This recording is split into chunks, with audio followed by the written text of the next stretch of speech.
आलेलो आम्ही अमरावती जिल्ह्यात नांदगाव पेठ या ठिकाणी आणि आल्यानंतर आपल्यासोबत तुम्ही पाहू शकता एक फेमस चेहरा आहे या नांदगाव पेठ तालुक्यातल्या या एरियातला एक फेमस चेहरा म्हणजे दिनकरजी सुंदरकर. एक ते चांगले पत्रकार आहेत. सगळं म्हणजे ज्याची मागणी आपण पाहून राहिलो की अचलपूर मतदारसंघातच नाही तर अमरावती जिल्ह्यात पुऱ्या महाराष्ट्रात तर सध्या गाजून राहिला की कोणीतरी पुढाकार घेते आणि तो व्यक्ती पुढाकार घेऊन म्हणते की आमच्या ठिकाणी मेडिकल कॉलेज नाही आहे या ठिकाणी. तर मेडिकल कॉलेज म्हटलं तर खूप मोठा निधी आणि खूप मोठी प्रोसेस लागते. तसेच आपले दिनकरजी सुंदरकर आहेत आपल्यासोबत, जे एका ठिकाणचा एक छोटा व्यक्ती ज्याला म्हणतो आहे ते खूप मोठे, पण छोट्या व्यक्तीत म्हटलं तर जिथं आपण पाहतो की आमदार खासदार आणि मोठमोठे लोकच या गोष्टीची मेडिकल कॉलेजची मागणी करतात, पण अशा वेळेला एक आपले साधारणशे पत्रकार ज्याला म्हटल्या जाते आणि यांचं नेटवर्क भरपूर मोठं आहे. मला जसं तुम्ही मागच्या एका आपल्या वृत्तपत्रात पाहिलं होतं का, तुम्ही थेट मुख्यमंत्र्यांना पत्र लिहिलं आणि इथं मेडिकल कॉलेजचं ची मागणी केली. म्हणजे असं कोणता संकल्प आला तुमच्या मनामध्ये की या ठिकाणी मेडिकल कॉलेज व्हायला पाहिजे? काय आहे, परिस्थिती अशी आहे की अमरावती शहर आणि नांदगाव पेठ परिसर हा 10-12 किलोमीटरचं अंतर या दोन भागामध्ये आहे. आणि हे अंतर काही फार मोठं नाही आहे. दैनंदिन नांदगाव पेठ वासियांचं दैनंदिन जे कार्य आहे ते दिवसभर अमरावतीत असतं. म्हणजे ते नोकरीच्या निमित्तानं असेल, उद्योगधंद्याच्या निमित्तानं असेल, शिक्षणाच्या निमित्तानं असेल किंवा आरोग्य, शिक्षण, पर्यावरण, रोजगार जे जे असेल त्या सर्व दृष्टिकोनातून नांदगाव पेठ वासियांचं दिवसभराचं जे शेड्यूल आहे ते पूर्ण बिझी अमरावतीला असतं.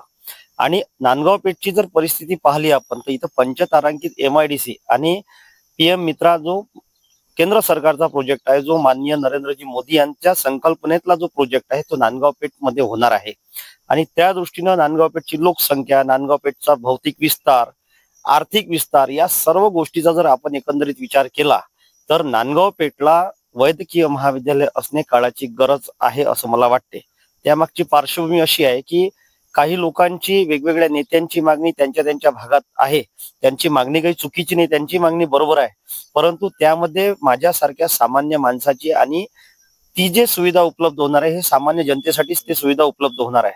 त्यामुळे माझी सामान्य मागणी आणि सामान्य माणसाची मागणी म्हणून हे असेल की वैद्यकीय जे कॉलेज आहे ते नांदगाव पेठला जर सुरू झालं तर त्याचा फायदा नांदगाव पेठ साठी तर होईलच, परंतु त्या रुग्णालयात, त्या महाविद्यालयात जे रुग्ण येतील त्यांच्यासाठी अत्यंत महत्वपूर्ण ठरेल. कारण नांदगाव पेठ हे राष्ट्रीय महामार्गावरचं गाव आहे आणि या गावात येण्या जाण्यासाठी सर्व चारही बाजूनं सोयी सुविधा उपलब्ध आहे.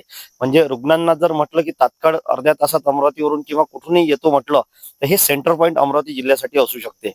आणि कसं असते की ज्यावेळेस माणसावर दुःखाचं संकट येते त्यावेळेस त्याला वाटते किती लवकर मी रुग्णालयात पोहोचलो पाहिजे किती नाही, कारण की ती परिस्थिती विदारक असते.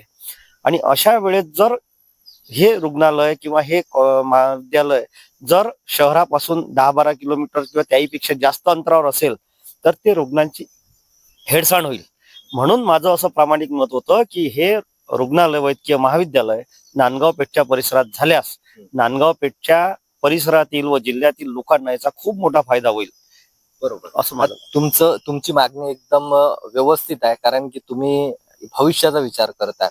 परंतु तुम्ही मुख्यमंत्र्यांपर्यंत जे लेटर पोहोचवलं, जे मेल केला, त्याचा काही रिप्लाय आला तुम्हाला काहीतरी? कारण की काय होते, आमदार, खासदार आणि मंत्री त्यांच्या जवळ राहतात.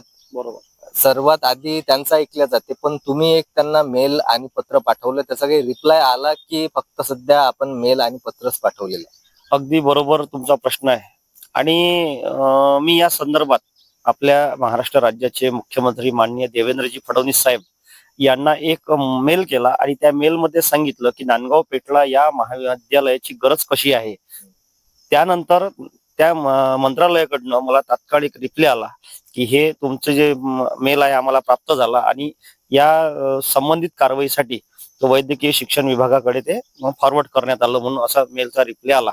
परंतु एवढ्यावरच आम्ही थांबलेलो नाहीये. की नांदगाव पेठ वासियांच्या वतीनं एक स्वाक्षरी अभियान घेऊन आम्ही हे स्वाक्षरी अभियानाचं पत्र सुद्धा माननीय मुख्यमंत्री साहेब तथा वैद्यकीय शिक्षण मंत्री जे असतील त्यांच्याकडे देऊ, पालकमंत्री साहेबांना पण देऊ आणि येथील स्थानिक जे अमरावती जिल्ह्यातील सर्वच लोकप्रतिनिधी असेल त्यांना पण ते पत्र देऊ की जेणेकरून हे सोयीचं ठिकाण हे झालं पाहिजे आणि निवडलं गेलं पाहिजे आणि ज्यामुळे अनेक रुग्णांचा इथे फायदा होईल, त्यासाठी आम्ही पत्रव्यवहार करणारच आहोत.